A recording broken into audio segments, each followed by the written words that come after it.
Total room কয়টার ভিতরে? চারটা রুম। আচ্ছা ঠিক আছে, এটা ওয়াশরুম।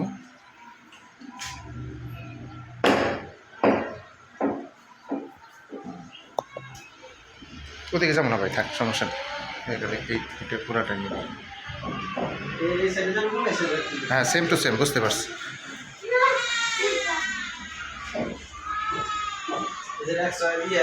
ওটা কি?